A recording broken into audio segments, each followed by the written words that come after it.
Now let's find the Maclaurin series for sine of x and its radius of convergence. So we're looking for coefficients that will give us this, that sine x is equal to the sum from n equals 0 to infinity, sorry for my squinchy sum sign, of fn of 0 over n factorial x to the n. So we start with the Maclaurin series by laying out, I have a tabular form that I like to use. There are different ways you can tabulate this information, or some people can sort of glom it all together in some ways. However you want to do it, I'm going to lay out this table where I look at f0 and all the derivatives, f prime of 0, f double prime of 0, f triple prime of 0.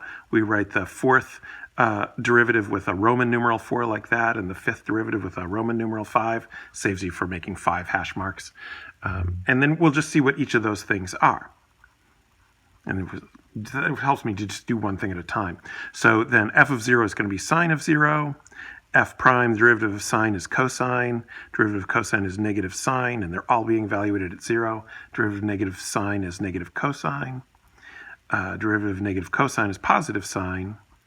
And derivative of sine is cosine again. So I've chosen to lay out 5 derivatives, and it might be up to you how many you want to lay out. Sometimes they're going to specifically ask you for a certain number of terms. We really want the infinite sum, so I'm just laying out 5 because I think it'll help us see the pattern here. Because when we did e to the x, all the derivatives were the same. These derivatives, they're different, but they're following some kind of a pattern, so I need to get a handle on what the pattern is. So sine of 0 is 0, cosine of 0 is 1, negative sine of 0 is 0, negative cosine of 0 is negative 1, sine of 0 is 0, and cosine of 0 is 1. So I can see the pattern as it goes 0, 1, 0, negative 1, 0, 1, 0, negative 1. It's going to continue like that. But then I have to remember to get what the coefficients are, which means I take each of these and divide them by n factorial. So I'm going to do C0 is 0 divided by 0 factorial. C1 is going to be the 1 divided by 1 factorial. C2 is going to be this 0 divided by 2 factorial. C3 is going to be this negative 1 divided by 3 factorial. C4 is going to be this 0 divided by 4 factorial. And C5 is going to be this 1 divided by 5 factorial. And of course, these continue forever. All right, and then so this equals 0, because 0 in the numerator. This equals 1. This equals 0 again. This one equals negative 1/6. This one is 0 again, and this one is 1/120th. All right, so let's see if we can come up with a pattern out of that and see, what this is going to give us. But also, we want to bear in mind that these coefficients are just this part of the series, and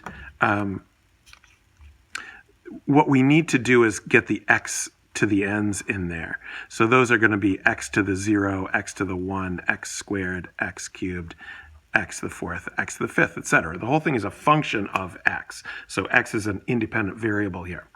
All right, so now we know that sine of x equals, so our first term here is 0, and then I have 1x to the 1, so that's x, and then I have 0 again, and then I have a negative 1/6 x cubed, so minus 1/6 x cubed, and then I have 0, and then I have 1 plus 1/120th, x to the 5th. You can just leave that 5 factorially if you want, minus, and then that sum's going to go on forever. So I need to think how to write this in some kind of formula. So I'm going to say this is the sum from n equals 0 to infinity. So let's see how we could match these up, thinking that here's where n equals 0, because that's going to be my first term, and n equals 1, and n equals 2, and can I make those match up with some kind of an expression that I can put in here? So first of all, I'm going to notice that the terms alternate, so that means I need a negative 1 to the n. Now, it might be negative 1 to the n plus 1, or n minus 1. I need to look at the fact that the first term is positive, and my n equals 0, which is my first term here, will give me negative 1 to the 0, which is positive 1. So that's so far so good. Now I need to look at generating these exponents that are really all in the numerator. So if I do x to the, well, I notice I have odd numbers increasing, so I can use 2n plus 1, but I should check to see when maybe it's 2n minus 1, depending on how it lines up. So I could just check if I do 2n plus 1, I'd have 2 times 0 plus 1 is 1, 2 times 1 plus 1 is 3, 2 times 2 plus 1 is 5. So that works. It's 2n plus 1, but check with it to see if it should be maybe 2n minus 1 or whatever pattern you have. Now on the bottom, I have whatever the exponent is factorial, right? 6 is 3 factorial, 120 is 5 factorial. So whatever the exponent is, which is 2n plus 1 factorial, that's your denominator. So here's my Maclaurin series. All right. Now I want to determine the radius of convergence for that. So to do that, we go to ratio test. So for radius of convergence, radius O convergence, we always start with ratio test. And so that means we're going to look at what a sub n plus 1 over a sub n is. In this case, since we have this alternating term, let's start right away with the absolute value. That way we can just throw the -1 to the n term out and just say that we have x to the 2n plus 1 over 2n plus 1 factorial. Now let's see, x to the 2n plus 1 could be negative, so let's put an absolute value there. 2n plus 1 has to be positive. All right, so now when that's wrong because I want to do a sub n plus 1 first. So I need to put n plus 1 in here. So if I put n plus 1 for this n, what I'm really going to get here is n plus 3. And if I put n plus 1 for this n and distribute the 2, I'm going to get 2n plus 3 right there. So these are n plus 3s, because that's the a sub n plus 1. And then I need to multiply by the a sub n. That is going to be, now I'm going to have 2n plus 1 factorial on the top, and on the bottom I'm going to have x to the 2n plus 1.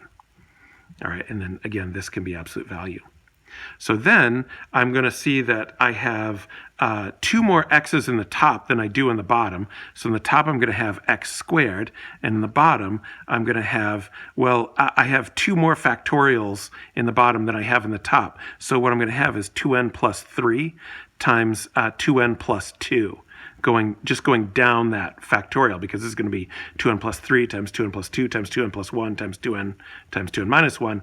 Everything's going to cancel out except these 2 terms.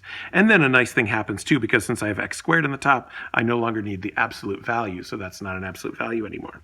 So now I can look at limit as n approaches infinity of absolute value of a sub n plus 1 over a sub n, and that is equal to the limit as n approaches infinity of x squared over 2n plus 3 times 2n plus 2. And you want to remember that when you're doing these limits, it's n that's going into infinity. X is fixed. X is a specific value. So for any specific value of x, the x is fixed. It's the n that's going to infinity. So your numerator is bounded.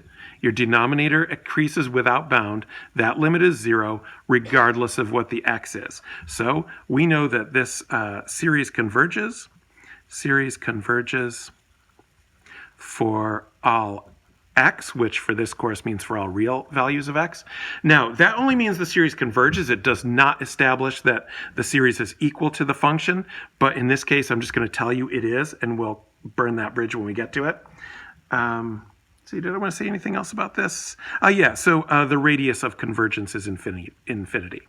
Radius of convergence is r equals infinity.